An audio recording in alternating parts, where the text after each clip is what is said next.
Hello everybody and welcome back to the Fantasy Football Fix YouTube channel. My name is FPL Phillips and you might have seen last season on the channel, if you've been here a while, I did a little series called Eddie versus the Algorithm. And this was the series where every single week of the season, the Algorithm team would put itself together, computer generated, based on all sorts of figures and numbers, and I would go through that team, reveal it to you, and then put together my own team which went up against that team to try and beat it for points every week of the season. If that makes sense, I tried to explain it as simply as possible, but that sounded like an absolute mess. You get where I'm coming from. We revealed an Algorithm team every single week of the season. Well, I'm sure some of you will be glad to hear that it's returning, and if you've never seen it before, well, stick around. I'm sure you're interested to see what the computer thinks is the best team ahead of game week 1. And if you are new around here altogether, then make sure to subscribe down below. It really does help us all here at Fantasy Football Fix. So thank you very much for tuning in. Hope you enjoy the video, and let's get into having a look at the computer-generated team ahead of game week 1.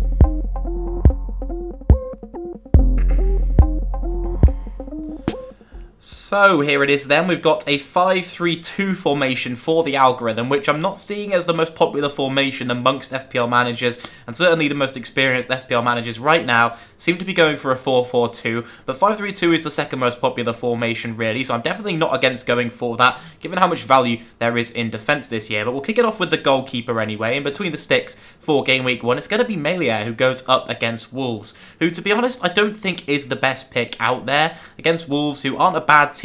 I know they're missing Jimenez, but they've got Neto, who's been in great form in pre-season. They've got Podence. Granted, their attack last season was pretty poor, which I'm sure is what's swaying the computer over towards going for Melia. But if we have a look at goalkeepers now, and just a general discussion about who is the best option to go for, not only for game week 1, but really for your teams in general, it actually seems that in that 4.0 to 4.5 million bracket, there's Robert Sanchez of Brighton who comes out on top. Now, of course, for game week 1, he's going up against Manchester United, so perhaps not the best fixture there. What you could do with Sanchez is actually start him and pair him with Danny Ward of Leicester, who now looks certain to start, given that Schmeichel's on his way out of Leicester. So it's going to be either Ward or Iverson. Ward's the one who's been hinted towards. They pay quite a lot of money for Ward, and Rodgers has said in interviews how much he likes him. So picking Sanchez and Ward actually offers some really nice rotation. You can have a look at that rotation using the rotation planner down below in the links in the description. But if you go with Sanchez, you can actually play Ward this week, and Sanchez has the best underlying data out of Melia, Raya and Sanchez.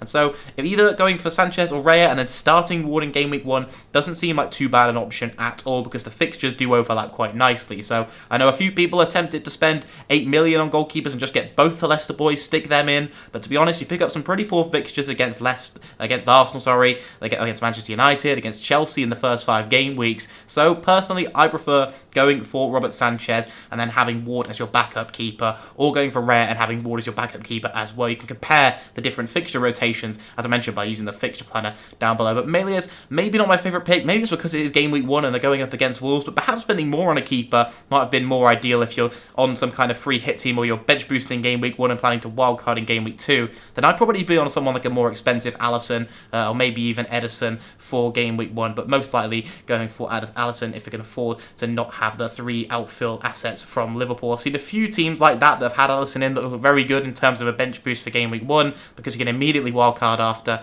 take out Alisson and go for whoever you want out of Diaz, Robertson, or maybe even Darwin Núñez immediately in terms of the Liverpool assets.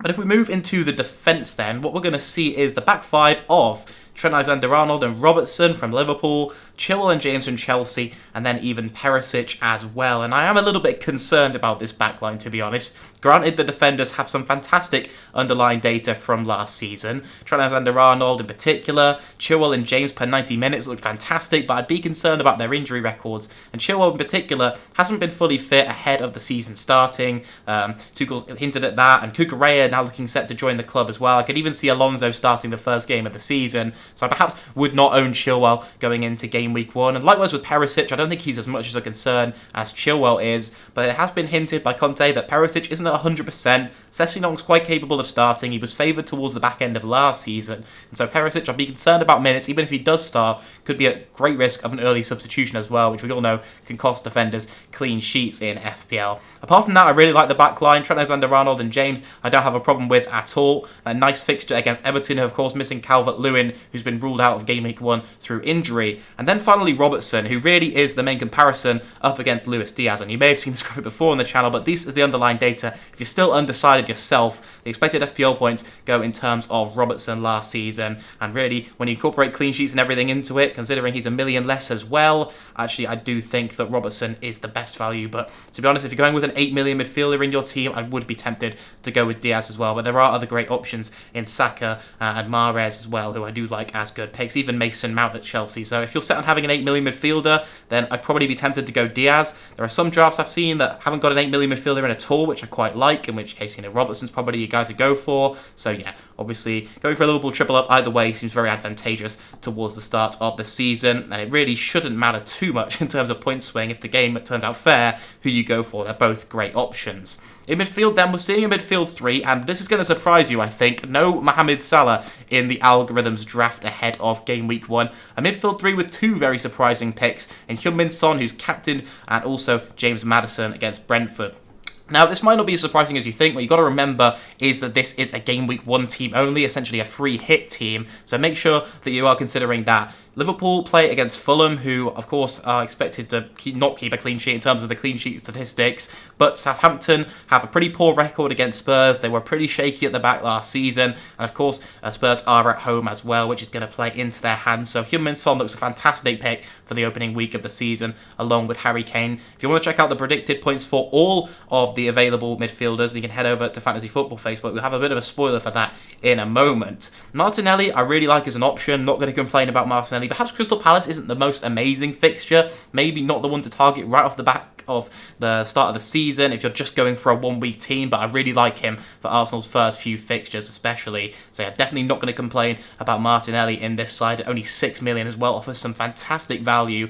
But yeah, James Maddison is another interesting pick up against Brentford then. If we're going to have a look at these two picks in a little bit more depth, obviously when we compare Son and Maddison, Son's data is unsurprisingly way ahead of the Englishman's, but in terms of actual assists, James Maddison, there was one area where he did outscore, but expected assists were equal between the two of them. Son, obviously the more goal threat, and obviously a higher expected FPL points per 90 as well. Not massive gap between the two of them, considering the 4 million golfing price, and we're not going to be choosing between Son and Maddison, but here's the underlying data if you're interested. As I mentioned when we've talked about Danny Ward, I am a little bit concerned about Leicester's fixtures. As I mentioned, you can see there, Arsenal, Chelsea and Man United in the first 5, but the Brentford and Southampton fixtures do look quite nice. I don't think Brentford is the easiest game in the world, and perhaps not one to target on a free hit. Perhaps you'd be better off going for someone like the likes of a Mason Mount, who plays Everton, who were very weak last season. But James Maddison's still equally quite a nice pick to go for, and I'm definitely not against starting with him in my team. He's probably just quite far down on the 8 million rankings in terms of midfielders because there are so many good options at that price point, really. But Heung-min Son is one that we're not going to see in a lot of teams, mainly due to the fact that he would be alongside Mohamed Salah in the majority of cases, and that's going to lead to 2 premiums in midfield and really only 1 premium maximum up front, which would be a Harry Kane or a Erling Haaland. You could go with Gabriel Jesus and just stick with the 2 premiums in midfield, which is still quite a nice option, but ultimately that kind of disturbs your squad balance and leads to a bit of distortion in terms of who you can go for and move around in terms of transfers. But if we look at all the predicted points now, this is just the proof that Heung-min Son comes in up top with 6.6 predicted points for Game Week 1, only marginally ahead, 0.1 difference, but Mo Salah down in second and Harry Kane just a bit behind in third as well. But those are the predicted points. If you're interested, you want to see the full table and check out how your players are predicted to score ahead of Game Week 1, head over to the website, link is in the description as mentioned. And then finally, if we look towards the forwards now, we've got 2 unsurprising picks in Harry Kane, who you just saw was third there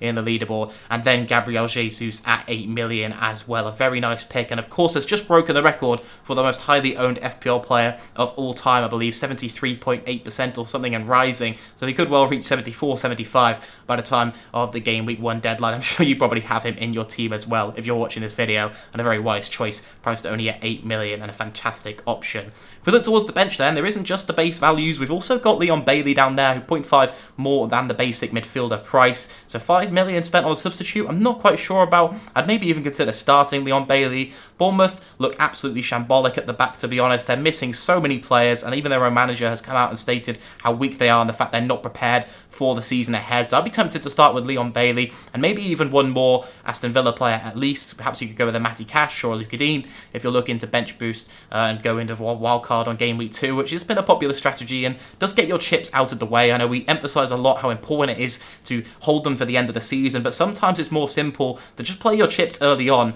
and actually then you've got a clearer mindset for the back end of the season, and you're not making so many different transfers and making so many different plans just based around your chips, which at the end of the day can go wrong and can not gain you a lot of points, even if you make what are all the right moves on paper. So yeah, down there on the bench, we've also got Ward, who we touched on, who looks set to start for Leicester. Andreas Pereira, 2 assists in pre-season for him, a very nice option at 4.5 million. 2 assists from corners as well, so 1 set pieces and in that number 10 role for Fulham. Looks the standard and stand out. 4.5 midfielder choice for everyone. And then Greenwood, who is actually owned by quite a lot of people, and perhaps I wouldn't be going with myself. The most popular pick seems to be Archer, to be honest, amongst the FPL experts and pundits and whatnot, so I'd probably go with him, but ultimately that player is going to be sat third on our bench, that 4.5 million forward, as the least likely player in the team to get any minutes. But yeah, that's going to wrap up today's video. I hope you have enjoyed the algorithm team reveal returning. If you want me to take on the algorithm and you actually miss that kind of video, then leave a like down below and let me know down in the comments if that's what you'd prefer to see. But here's the algorithm team. Have you got any of these players in your draft? How many do you own from the algorithm? That's what I want you to tell me down below in the comments if you've made this far, and then I'll leave you a thumbs up and a reply. So thank you for watching all the way to the end. But that's going to wrap up the algorithm team for game week 1. I'll see you all very soon. Goodbye.